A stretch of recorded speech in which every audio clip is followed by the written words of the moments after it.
Hey, hello. Balik lagi di channel Spoiler Moon dan kita akan bahas lagi kelanjutan dari part sebelumnya. Nah, part-part kali ini itu cenderung lebih ke bucinnya Sofan ya. Dimana di part sebelumnya, cucu itu menjadi wayang dan membunuh begitu banyak orang. Itu membuat kesan cucu menjadi menakutkan. Padahal sebenarnya yang perlu ditakuti adalah si dalang yang mengendalikan semua dari belakang layar. Orang itu tidak lain adalah Sofan. Dialah yang mengendalikan semuanya. Nah, di part kali ini kita akan kembali melihat tingkah konyol dari Sofan yang mencoba untuk menarik perhatian dari cucu.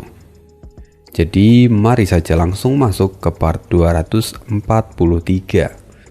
Part kali ini Ane ambil dari bab 1195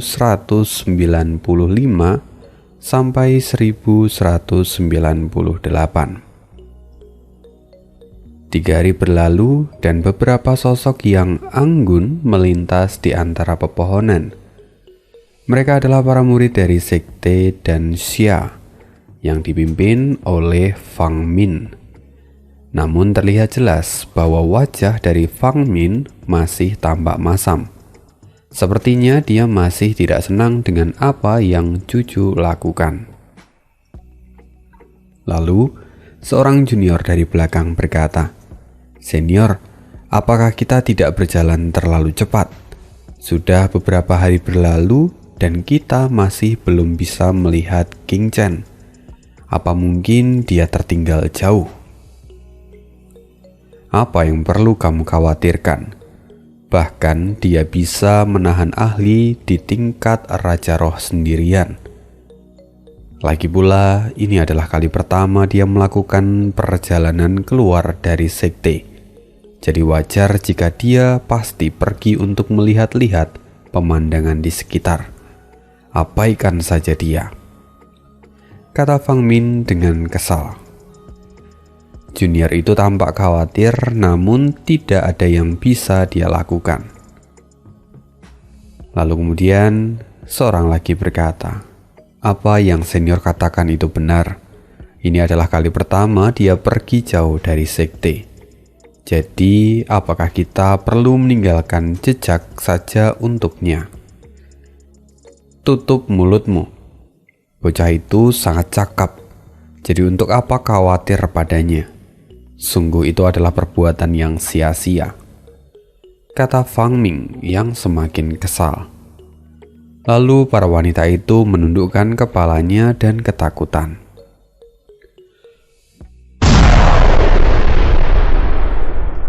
Ledakan tiba-tiba terjadi di depan mereka semua.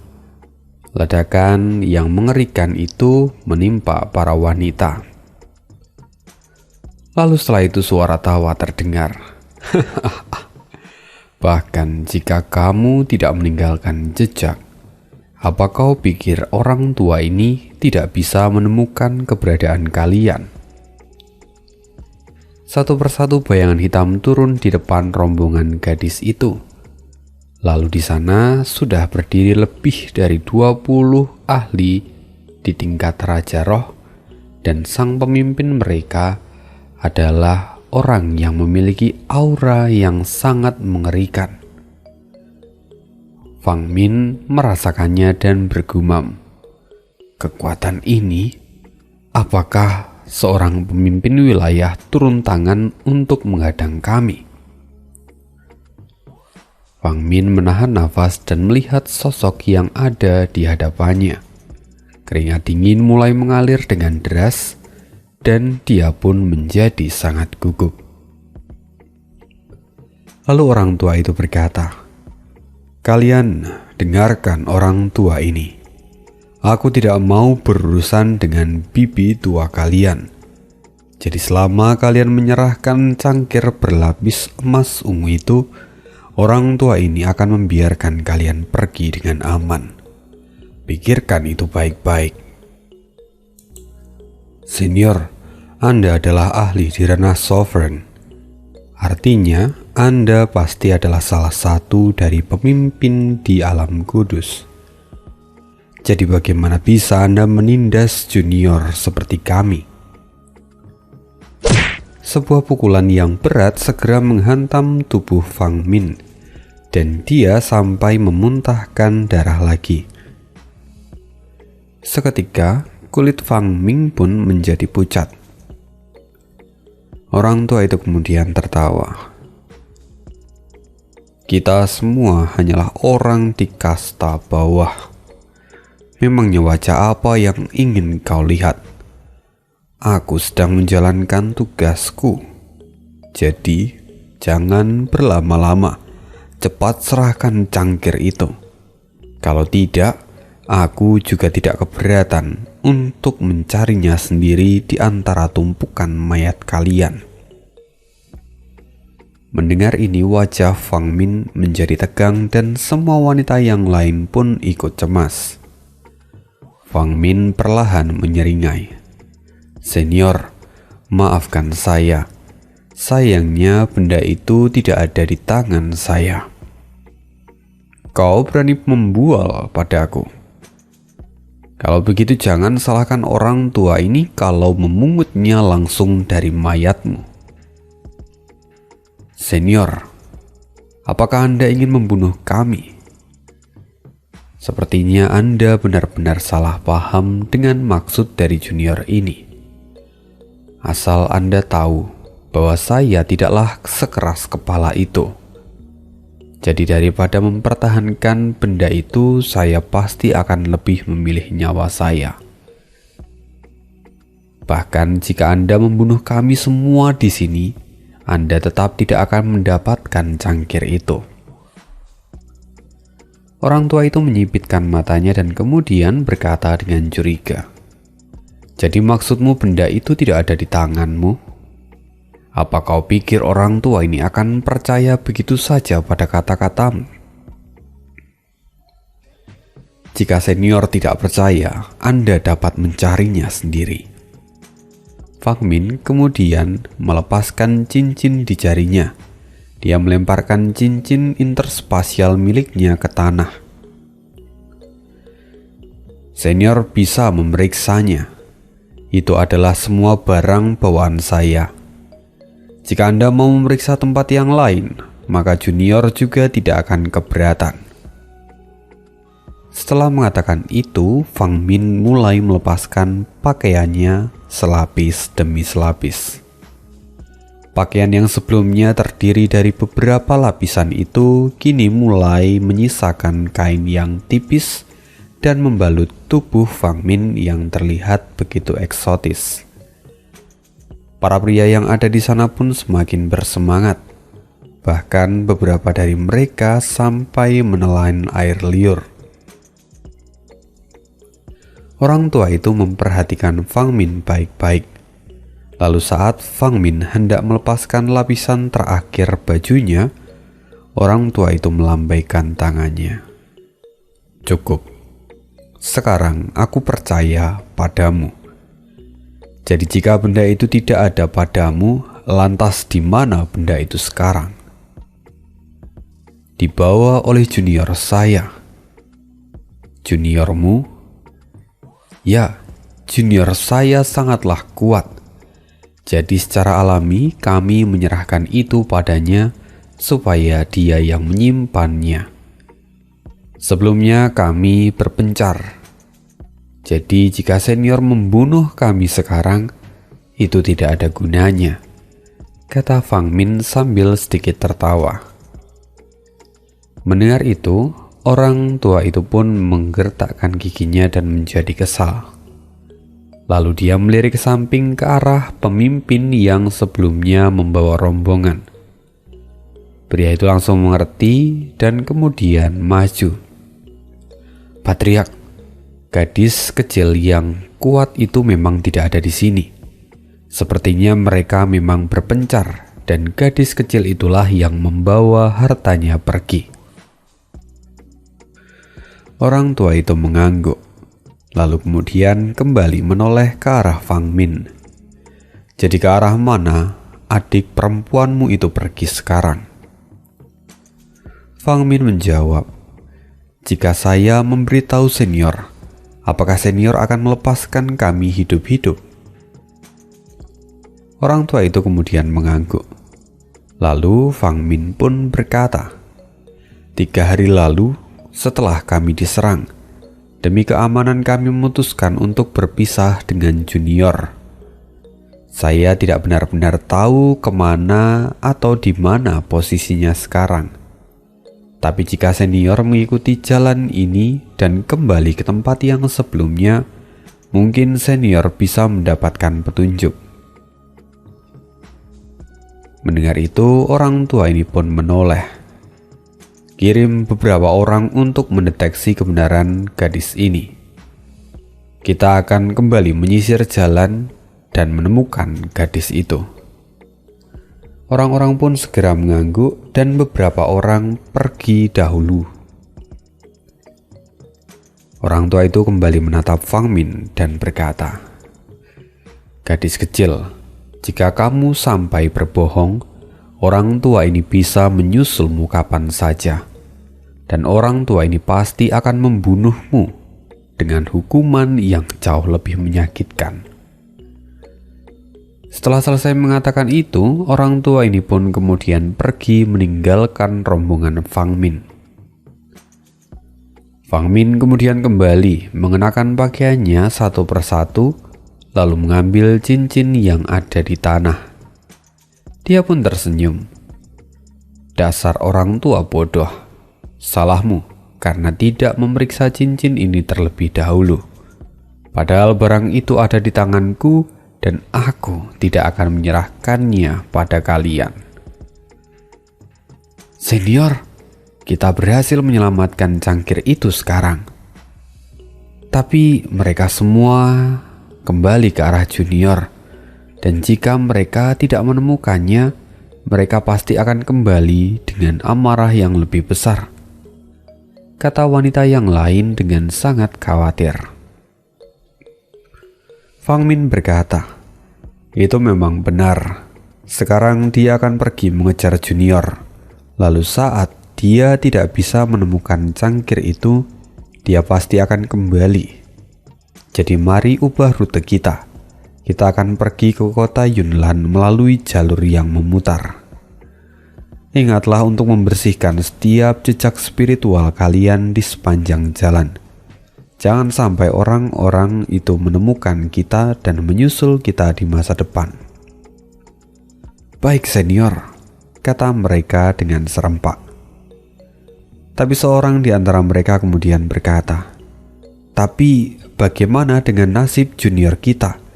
Jika mereka menemukannya, apa yang perlu dipikirkan? Kita hanya berusaha bertahan hidup. Jika junior ditemukan, mungkin dia akan dibunuh. Tapi jika kita tidak mengusir para orang tua itu, kitalah yang akan dibunuh. Jadi kita tidak punya pilihan lain. Kematian adalah jasa untuk sekte di masa depan," kata Fang Min tanpa ragu. Lalu Fang Min berbalik dan segera meninggalkan tempat itu. Sekali lagi terlihat busur iblis di wajah Fang Min. 5 hari kemudian, di rute yang berbeda, sosok wanita cantik tampak cemas. Dia membawa seorang pria kurus di punggungnya. Wanita itu kemudian berkata, "Kenapa aku bahkan belum melihat keberadaan para seniorku? Apa ini memang adalah jalan yang benar?" katanya yang mulai tampak ragu. So Fan sambil tersenyum, dia tidak mengatakan apapun karena tidak peduli apakah Cucu akan bisa bertemu dengan para seniornya atau tidak. Yang lebih penting untuk So Fan adalah bisa bersamanya untuk waktu yang lebih lama. Tapi setelah perjalanan selama 7 hingga 8 hari, Cucu masih belum menemukan jejak Fang Min serta yang lain. Dia kini tampak letih karena terus berlari selama berhari-hari tanpa henti. So Fan yang sebelumnya menikmati ini sekarang mulai terlihat tidak tega. "King Chen, kakiku sudah membaik kenapa kita tidak berhenti sebentar untuk istirahat? Tidak, aku belum menyusul para senior. Aku tidak bisa berhenti untuk beristirahat meski cuma sedetik, kata Cucu dengan wajah panik. Dalam hati Sofan bergumam, bagaimana kamu akan mengejar mereka kalau arahnya saja salah? Tapi Sofan tidak bisa mengatakan itu, dan dia menenangkan Cucu dengan berkata, King Chen, kamu tidak akan bisa mengejar mereka. Bagaimanapun mereka jauh lebih cepat darimu. Jika mereka tidak ingin menunggumu, maka kamu tidak akan pernah bisa melihat punggung mereka. Itulah kenyataan, jadi jangan terlalu cemas. Bagaimana aku tidak cemas? Ini adalah kali pertama aku pergi keluar sekte. Selain itu, aku juga tidak tahu di mana kota Yulan itu berada, kata Cucu dengan sedih. Sofan menggertakkan giginya. Kalau begitu biar aku yang menunjukkan jalannya. Kamu, orang yang tersesat di dalam gunung saat mengumpulkan obat-obatan, kamu ingin menunjukkan jalan menuju kota Yulan? Apa kau sedang bergurau? Kata Cucu sambil meragukan Sofan. King Chen, jangan lupa aku sudah mengembara sepanjang hidupku. Sudah banyak tempat yang kudatangi termasuk kota Yunlan.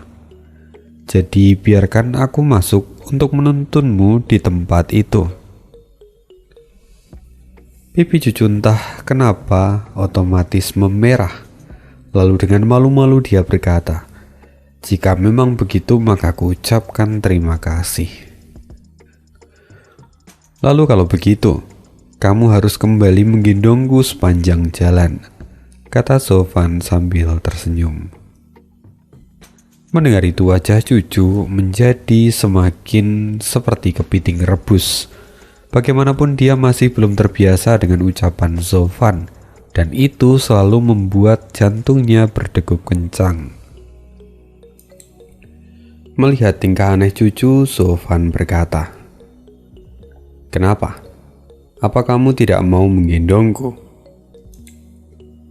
Cucu segera menggelengkan kepalanya dan pipinya terus memerah. Melihat itu, Sofan tersenyum. Kalau begitu, bersiaplah untuk menggendongku seumur hidupmu. Sofan mencondongkan tubuhnya dan kemudian mencium bibir Cucu. Mata Cucu terbuka lebar dan dia seperti membeku. Dia merasakan nafas dari pria asing, namun terasa sangat familiar dan begitu dia rindukan. Sampai akhirnya dia kehilangan fokusnya dan jatuh bersamaan. Cucu segera bangun dan wajahnya semakin memerah. Kamu mengambil kesempatan itu lagi, katanya sambil menutup mulutnya dan terlihat malu. Maafkan aku benar-benar tidak bisa menahannya lagi, kata Sofan sambil menggaruk-garuk kepalanya. Baiklah, karena aku sudah mengambil keuntungan darimu, sekarang maka kamu boleh mengambil keuntungan juga dariku. Kamu boleh menciumku dan aku tidak akan keberatan, kata Sofan. Kau benar-benar tidak tahu malu. Cucu berbalik dan kehabisan kata-kata. Lupakan, akan kuabaikan kamu kali ini. Tapi jangan sampai itu terjadi lagi di masa depan. Cucu kemudian melompat dan pergi. King Chen, jangan pergi. Kamu tidak tahu jalannya. Biarkan aku yang menunjukkannya untukmu. Tidak butuh. Aku akan menemukan orang lain untuk bertanya jalan, teriak Cucu yang kemudian langsung pergi. Melihat itu, Sofan menyeringai melihat Cucu yang kemudian menghilang. Sofan bergumam, sepertinya aku sedikit terlalu terburu-buru. Sepertinya mengejar gadis ini tidak akan terlalu mudah. Zofan menghela nafas panjang. Berikutnya metode apa lagi yang bisa kugunakan untuk mengejarnya? Tidak mungkin ahli di ranah penempaan tulang bisa mengejar kecepatannya. Namun pada saat itu, tiba-tiba beberapa bayangan hitam lewat di atas kepala Zofan dan pergi ke arah yang sama dengan arah Juju. Seketika ekspresi Zofan berubah menjadi serius. Para bajingan ini, kenapa dia mengejar King Chen? Bukankah seharusnya dia menemukan sekelompok gadis itu dan mendapatkan barangnya? Tapi kenapa mereka justru ada di sini sekarang? Zofan tiba-tiba merasakan hawa dingin yang mengerikan. Dia tahu tekanan ini berasal dari ahli di ranah Sovereign. Wajah Zofan menghitam. Sial, kenapa ada ahli di ranah Sovereign di sini? Jika begini, aku tidak akan lagi bisa menyembunyikan diri seperti sebelumnya. Zofan mengepalkan tangannya dengan erat. Di sisi lain, Juju tampak sangat kesal. Zofan bajingan, mesum, menjijikkan. Dia berulang kali mengambil keuntungan dariku. Dasar benar-benar penipu.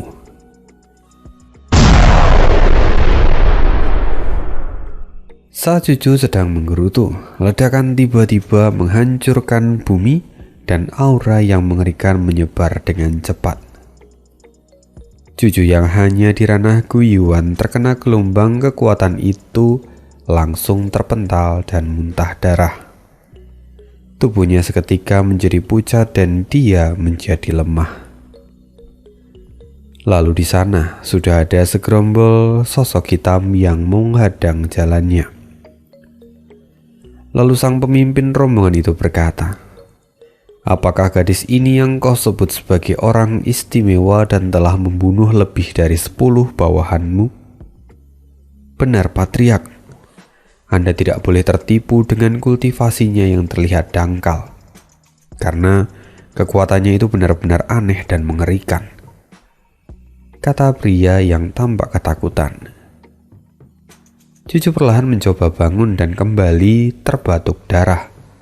Lalu dia melihat pria yang sebelumnya menjadi pemimpin rombongan kecil. Dia berkata, "Lagi-lagi kamu? Gadis bau, cepat serahkan cangkir berlapis emas ungu itu padaku, atau orang tua ini akan menghabisimu dengan cara yang sangat mengerikan." Cangkir berlapis emas ungu? Aku tidak membawanya. Tapi jika benda itu memang ada di tanganku pun, aku tidak akan menyerahkannya pada kalian, kata Juju dengan tegas. "Bagus sekali, nyalimu terlalu besar," kata orang tua itu sambil melambaikan tangannya. Lalu gelombang energi segera melesat ke arah Juju dan menghantam perut Juju, yang kemudian membuat dia terlempar sekali lagi. Kini organ internal Juju benar-benar terluka parah. "Benarkah gadis ini yang menghabisi kelompokmu? Dia benar-benar lemah. Apa kau sedang mempermainkanku?" kata orang tua itu pada pria yang ada di sampingnya. Pria itu gemetar. "Patriark, sebelumnya dia benar-benar kuat. Mungkin dia sedang tidak kerasukan seperti sebelumnya." "Apa menurutmu itu adalah lelucon yang lucu?" kata orang tua itu yang kemudian menampar wajah pria yang ada di sampingnya. Pria itu pun tampak geram. Dia merasa telah dipermainkan oleh Juju. Jika sudah seperti ini, bagaimana dia bisa mempertanggungjawabkan semua yang terjadi? Orang tua itu kemudian melambaikan tangannya. "Aku akan mengurusmu nanti." Pria itu buru-buru mengangguk dan kemudian mundur. Setelah itu orang tua itu menghampiri cucu dan menatapnya dengan tatapan dingin. "Gadis kecil, kamu telah menyakiti orang-orangku, maka aku tidak akan membiarkanmu begitu saja. Kamu juga tidak mau memberikan cangkir itu padaku, jadi orang tua ini tidak punya pilihan lain. Aku akan menghancurkan kepalamu dengan tanganku sendiri dan mencarinya di antara mayat-mayatmu." Tekanan spiritual orang tua ini sangatlah dahsyat, yang mana itu sampai membuat seluruh tubuh cucu menjadi lemas. Perlahan, cucu mulai kehilangan kesadarannya dan matanya pun terpejam.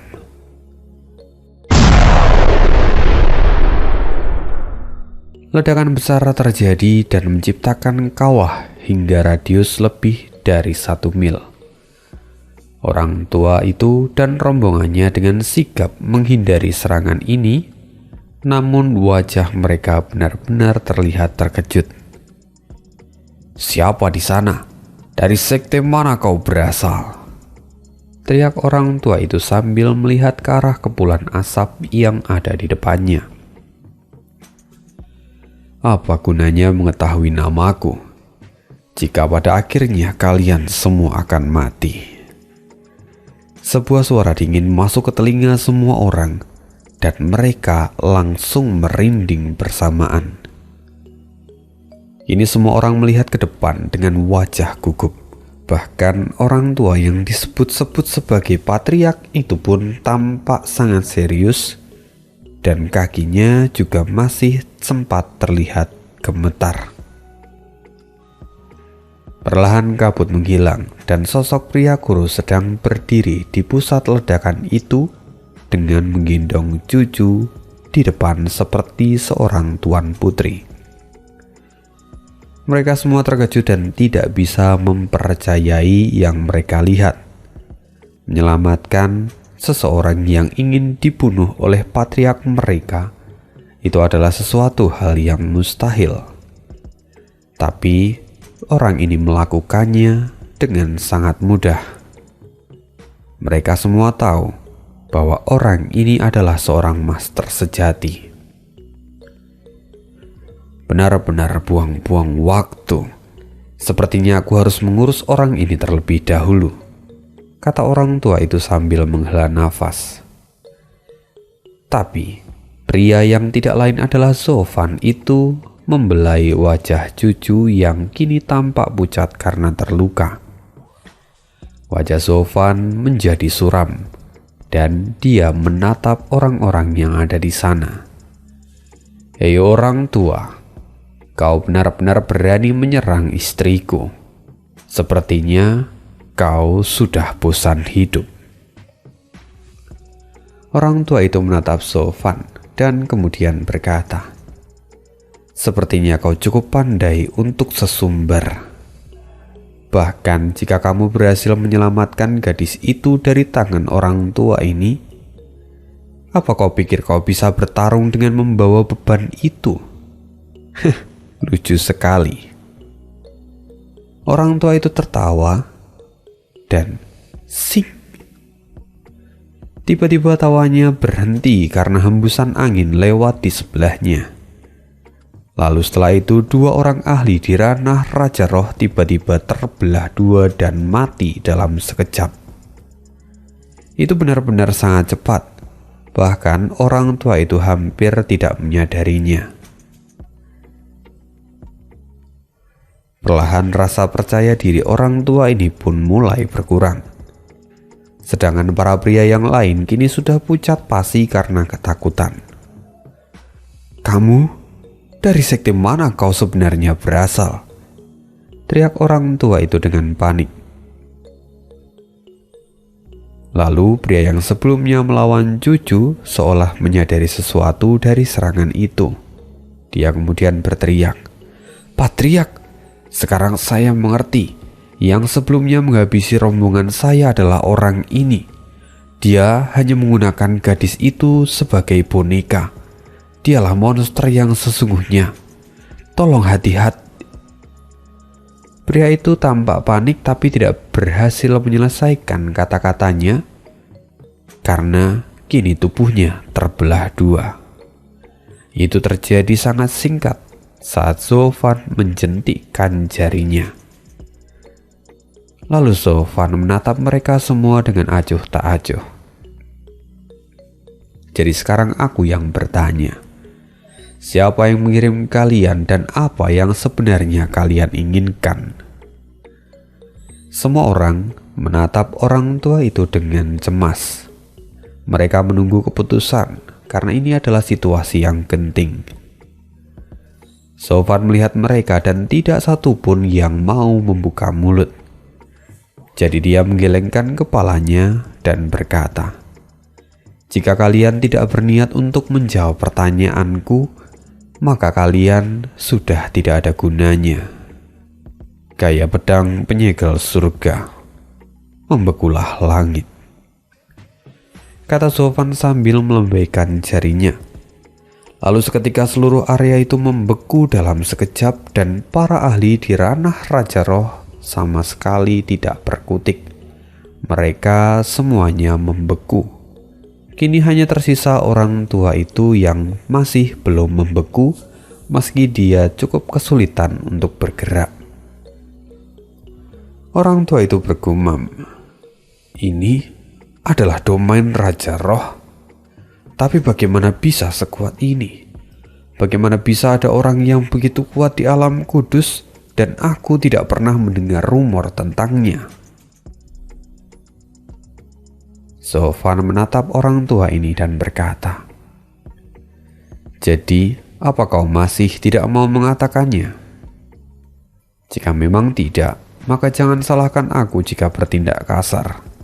Bahkan jika aku membawa gadis ini pun, aku masih bisa menghabisi kalian semua tanpa harus bertarung habis-habisan." Sofwan mengangkat jarinya dan gelombang fluktuasi yang kuat menyebar ke segala arah. Tunggu sebentar," teriak orang tua itu dengan panik. "Sebelumnya, Tuan, saya tahu bahwa Anda bukanlah dari sekte dan Syiah. Tapi saya tidak habis pikir, kenapa Anda sampai ingin terlibat dalam perselisihan ini? Sebaiknya saya ingatkan Anda bahwa jika Anda bertindak terlalu jauh, maka Anda tidak akan bisa lepas dari perselisihan antara kedelapan kaisar. Dan Anda tidak akan bisa lepas dari pusaran ini." Sofwan masih tetap diam dan dia menunggu pernyataan berikutnya. Melihat respon Sofwan, orang tua itu menelan ludah dan kemudian berkata, "Sesungguhnya kami adalah milik Kaisar Iblis. Kami diminta untuk menghadang para murid dari sekte dan Syiah dan mengambil harta karun di tangan mereka, cangkir berlapis emas ungu, karena kali ini di kota Yunlan akan ada penawaran yang bagus untuk benda itu. Benda itu akan menjadi jalan untuk seorang kaisar supaya mereka bisa mencapai tingkatan yang lebih tinggi dan mungkin menerobos sampai ke ranah Sain." "Oh, seperti yang kuduga." Sofwan kemudian melambaikan tangannya dan segera semua ahli yang sebelumnya membeku pun hancur berkeping-keping dalam sekejap. Sofwan tidak menyisakan satupun di antara mereka kecuali orang tua itu. Orang tua itu terkejut dan berteriak, Kau, apa yang kau lakukan? Aku sudah memberitahumu segalanya. Jadi kenapa kau melakukan ini?" "Kau memang sudah mengatakan segalanya padaku. Tapi aku tidak pernah mengatakan kalau setelah kau mengatakan semuanya, aku akan membebaskan kalian. Selain itu, kau telah berani menyakiti istriku. Jadi bagaimana kau bisa berpikir kalau kau akan bisa lepas hidup-hidup? Tolong jangan bermimpi di siang bolong." Tangan orang tua itu mengepal dengan erat dan menggertakkan giginya. "Bajingan, kau benar-benar tidak masuk akal. Karena kau sudah memaksa orang tua ini, maka jangan pernah menyesal akan perbuatanmu.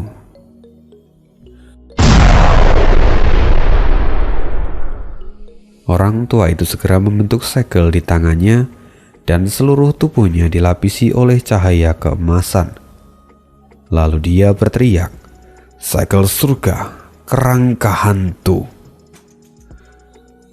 Perlahan dari tubuh orang tua itu muncul kerangka dengan panjang beberapa puluh meter. Kemudian kerangka itu pun berdiri di belakang orang tua itu. Melihat ini Sofan menyeringai. Dia tahu bahwa ini adalah kekuatan yang istimewa dari ahli Dhyana Sovereign. Kemampuan untuk mengkompresi ruang dan memanipulasi jiwa untuk membentuk perwujudan jiwa yang sangat kuat. Bocah bodoh, apa yang kau kendalikan hanyalah ranah Raja Roh. Sekarang dengan kekuatan ini, apa kau pikir dirimu cukup kuat untuk menyingkirkan orang tua ini? Lihat saja, akulah yang akan menghancurkanmu, katanya sambil tertawa. Tapi Sofan tetap tenang, dan kilatan petir hitam menyambar keluar dari mata kirinya. Segera ledakan petir hitam menyerang kerangka itu dan benturan keras terjadi. Sofan menyeringai. Bahkan jika manifestasi kekuatanmu itu cukup kuat, tapi setelah menerima api petir hitamku, kerangkamu telah mengalami beberapa kerusakan. Jadi inilah akhirnya. Tahap kedua mata Dewa Kongming, api penghancur langit. Pilar api petir hitam keluar dari mata kanan Sofan dan menyerang lurus ke arah kerangka itu. Tidak, apa ini? Kata orang tua itu dengan panik. Kerangka itu pun langsung retak dan kemudian hancur setelahnya. Potongan-potongannya terbakar oleh api petir hitam. Dan kehancuran dari manifestasi jiwa bagi seorang kultivator itu adalah kesalahan yang sangat fatal. Rasa sakitnya benar-benar tidak bisa dibayangkan, dan orang tua itu pun menjerit tanpa henti. Perlahan tubuh orang tua itu memucat, dan bahkan dari matanya darah mulai keluar. Dia benar-benar menjerit kesakitan sekarang. Sofan perlahan maju dan berkata, "Sebelumnya aku tidak menghabisimu dengan daun menyegel surga karena aku ingin mendengar jawabanmu.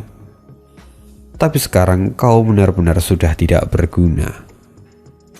Sofan melambaikan tangannya dan segera kepala orang tua itu terpenggal lalu jatuh ke tangan Sofan.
Setelah hujan yang lebat, aroma tanah memenuhi seluruh pegunungan, dan di sebuah gua terbaring seorang gadis cantik yang perlahan membuka matanya.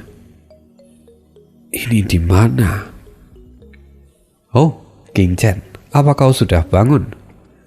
kata Sofan. Dia kemudian mendekat dan berkata, Aku benar-benar tidak menyangka kalau aku akan punya kesempatan untuk menyelamatkanmu. Menyelamatkanku? Bagaimana kau bisa menyelamatkanku dari orang-orang itu? Kata Juju dengan wajah tidak percaya. Orang-orang itu? Sofan tampak bingung. Lalu dia mengangkat bahunya dan berkata, "Aku sama sekali tidak melihat seorang pun di sana saat menemukanmu. Aku hanya berlari dan mengejarmu, kemudian menemukanmu jatuh di lereng. Aku tidak tahu apa yang terjadi, tapi kamu terluka. Karena itu aku segera membawamu ke tempat ini untuk melakukan beberapa perawatan." Mendengar itu Juju agak curiga, tapi apa yang Sofan katakan itu jauh lebih masuk akal daripada dia bercerita kalau dia mengalahkan para ahli itu sendirian. Juju kini hanya bisa bergumam, "Aneh sekali, jelas bahwa mereka sangatlah kejam dan ingin membunuhku. Tapi kenapa mereka tidak jadi? Apakah mungkin karena mereka tidak menemukan barang yang mereka cari padaku, jadi mereka melepaskanku?" Wajah Juju tampak bingung. Tapi Sofan yang mendengarnya pun mengangkat bahu sekali lagi dengan wajah polosnya. Juju merenung sebentar lalu kemudian teringat akan para seniornya. Dia segera bangun. Saat dia bangun, dia tiba-tiba merasakan nyeri di perutnya dan dia jatuh ke tanah. Melihat ini Sofan buru-buru melangkah maju dan membantunya. "Ada apa, King Chen? Kamu tidak perlu takut." "Sial, aku terluka parah dan aku tidak bisa bergerak untuk sementara waktu," kata Juju dengan ekspresi kesakitan dan sedih. Lalu setelah itu dia mengeluarkan pil berwarna merah dari cincin miliknya dan menelannya. "Ini buruk.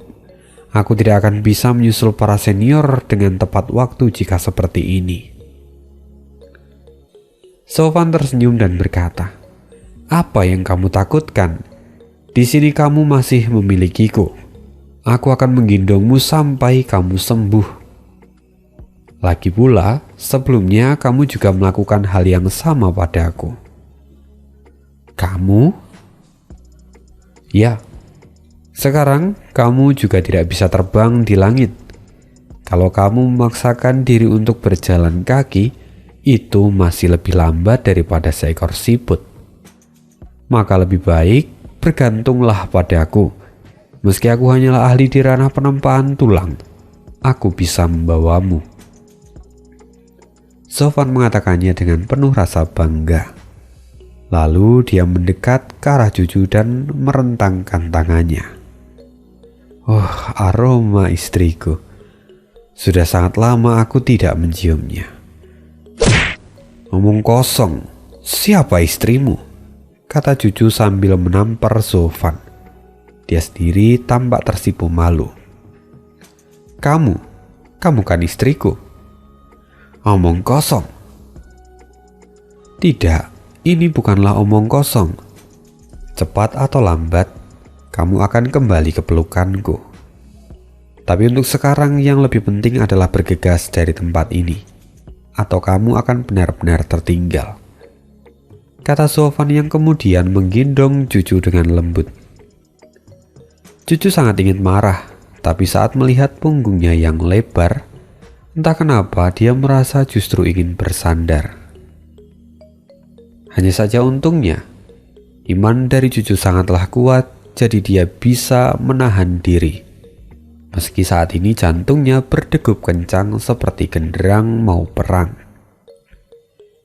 Pada akhirnya Sofan pun melakukan perjalanan dengan menggendong Juju yang ada di punggungnya. Lalu sambil berjalan, Sofan sesekali bertanya, "Jadi King Chen, siapa yang memberimu nama? Apakah nama marga dari ayah mertuaku adalah Chu?" "Omong kosong, siapa yang menjadi istrimu?" kata King Chen sambil memukul kepala Sofan. Pipi cucu kini memerah dan dia perlahan menghela nafas panjang. Lalu cucu mulai bercerita. Jujur saja aku ditemukan oleh guruku di masa lalu. Dan nama ini juga adalah pemberiannya. Dulu dia berkata saat menemukanku terjadi guncangan yang besar dan cahaya turun dari langit. Dari sana aku muncul dan ada 3 buah kata yang mengambang. Dan itu adalah Juking Chen. Oh, jadi begitu, kata Sofan sambil mengangguk. Lalu dia bertanya lagi. Dia berharap mungkin bisa menemukan sebuah petunjuk dari masa kelahiran cucu di masa lalu. Kalau begitu, di mana orang tuamu? Apa tuanmu tidak menemukan orang tuamu di sana? Cucu menundukkan kepalanya dan terlihat sedih. Guru berkata, kalau tidak ada satupun manusia di sekitar sana. Karena itu, aku berpikir kalau aku sudah cukup kuat, aku akan pergi meninggalkan sekte dan mencari tahu asal-usulku. Oh, begitu. Apa tidak ada petunjuk sama sekali? Tidak ada, kata cucu sambil menggelengkan kepalanya. Lalu Sofan pun tersenyum dan berkata, kalau begitu serahkan saja padaku. Aku pasti akan memeriksanya untukmu. Kamu? Ya, aku. Apa kamu tidak percaya pada kemampuanku? Aku, Sofan, telah bepergian selama bertahun-tahun. Bahkan jika kultivasiku dangkal, tapi aku punya banyak pengetahuan. Aku sangat pintar dalam mengendus gosip. Bahkan hubungan romantis antara bibi tua itu dengan kaisar iblis pun aku tahu dengan sangat jelas. Sekali lagi cucu memukul kepala Sofan. Jangan memfitnah guruku. Dia tidak memiliki hubungan semacam itu. Apa gunanya memfitnah?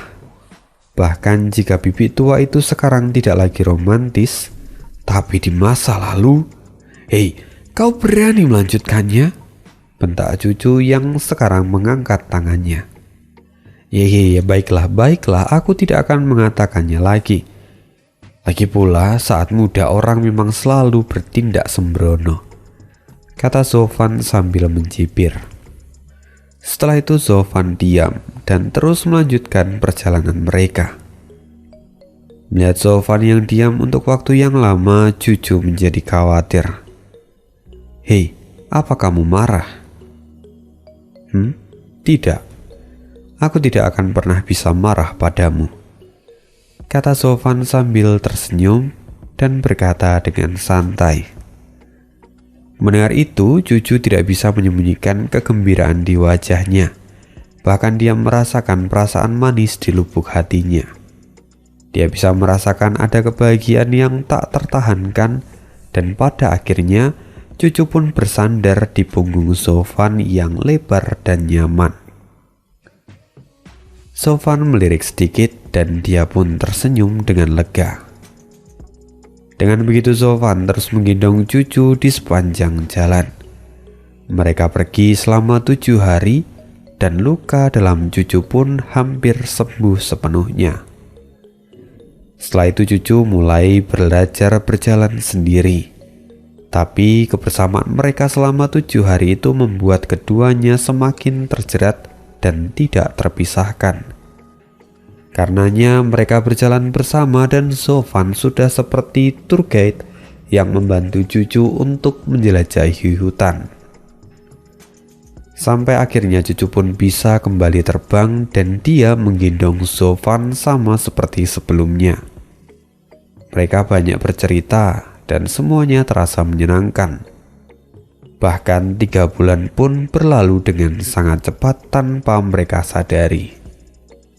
Akhirnya mereka sampai di sebuah kota yang bernama Kota Yulan. Kota yang sedari awal memang mereka tuju. Kini keduanya saling bertukar pandang. Lalu dengan saling bergandengan, keduanya melangkah masuk ke dalam kota yang ramai. Di tengah perjalanan, Sofan sambil menjelaskan pada Juju, "King Chen, kota ini dikenal sebagai kota judi terbesar di alam kudus. Di setiap gang yang ada di sini adalah tempat untuk berjudi. Terlebih istana, harta karun di pusat kota. Itu adalah surganya judi untuk orang-orang yang memiliki kekuatan besar. Selain itu juga ada banyak sekali harta karun yang dilelang di sana." "Hah? Judi? Bukankah kota ini dikenal sebagai kota milik Sekte 7 Harta Karun? Tempat ini dijuluki sebagai pusat perdagangan," kata Juju. "Kamu memang benar. Sekte 7 Harta Karun memang adalah pemilik tempat ini dan menjadikan ini sebagai tempat perdagangan di permukaan. Namun di balik bayangan ada tempat perjudian yang sangat terkenal. Tempat ini juga sangatlah berbahaya untuk orang awam, karena akan ada banyak penipu yang berkeliaran. Selain itu, pemimpin kota ini adalah rajanya judi." "Apa? Tidak mungkin. Pemimpin kota ini adalah salah satu dari 8 kaisar. Tidak mungkin orang seperti dia akan berjudi. Memangnya siapa juga yang berani berjudi dengannya?" Sofan menyeringai. Seorang penjudi sejati tidak pernah memperdulikan apa status lawannya. Selama taruhannya sepadan, maka judi bisa terjadi. Lagi pula, dia adalah orang yang tidak akan pernah mengambil kembali barangnya jika dia sampai kalah. Itu adalah aturan hidupnya, dan karena aturan itu juga banyak orang yang terus berdatangan ke tempat ini untuk berjudi. Mendengar itu Cucu merasa agak heran, jadi dia kemudian mengetes Sofan. "Kalau begitu Sofan, apa kau pernah bertaruh dengannya? Tampaknya kamu tidak memiliki pengaruh apapun." "Ya, aku pernah bertaruh dengannya," kata Sofan sambil tersenyum. "Pada waktu itu, aku memiliki seni bela diri di tingkat surga, dan dia juga memiliki hal yang serupa. Kami bertaruh dan akulah yang menang. Dia sampai menangis 3 hari 3 malam karena kehilangan harta karun yang berharga miliknya." Mendengar itu Cucu terkejut dan menatap Sofan dalam-dalam.